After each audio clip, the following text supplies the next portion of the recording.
Hello friends नमस्कार laser study को स्वागत करछि।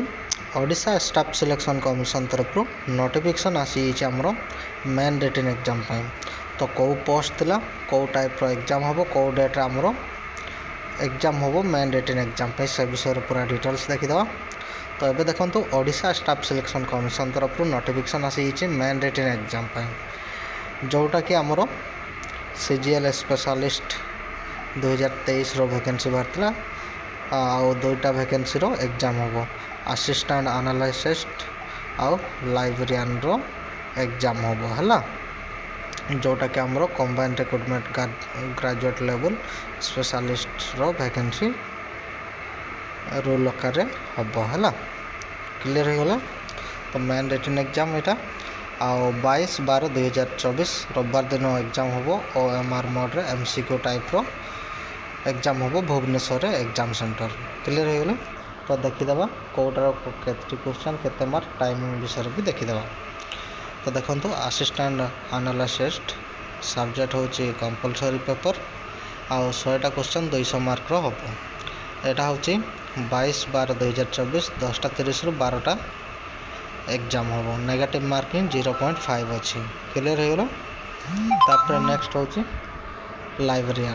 लाइब्रेरियन सब्जेक्ट होची कंपलसरी पेपर आउ 100टा क्वेश्चन 200 मार्क है 22 तारीख दिन ही 3टा रु 4:30 एग्जाम नेगेटिव मार्किंग भी अच्छी 0.5 क्लियर हो गला। तो ये देखीदे आमर एडमिट कार्ड केबे आसीबो एग्जाम शेड्यूल विषय तो जानीपारे प्रोग्राम विषय तो आमर एडमिट कार्ड केबे आसीबो से विषय पूरा डिटेल्स देखिया। तो आमर एडमिट कार्ड देखो 16 डिसेम्बर 2024 रु डाउनलोड करें मु तले लिंक दे दूचे लिंक जाकर डायरेक्टली साइट को आसीपारे निजर यूजर आईडी आउ पासवर्ड पकईकि डाउनलोड करें 16 डिसेम्बर 2024 क्लियर हो गला।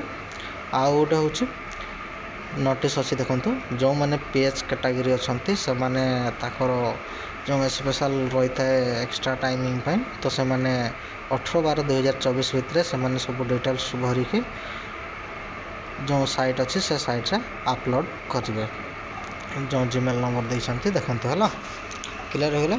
तो जो भाई भाई मैंने भी जानी ना टे जन दिंतु मु तले लिंक दे दूचे लिंक रु जाकर डायरेक्टली साइट को आसीपारे आउ वीडियो जब भल लगुता है लाइक शेयर कर दिंतु आउ एपर्यंत जब मो चैनल को सब्सक्राइब करना सब्सक्राइब कर दिंतु जॉब रिलेटेड जो भी नोटिफिकेशन आसो मो चैनल माध्यम आपन को जनइबी तले भी लिंक दे दूचे लिंक रु जाकर डायरेक्टली साइट को आसीपारे है। धन्यवाद।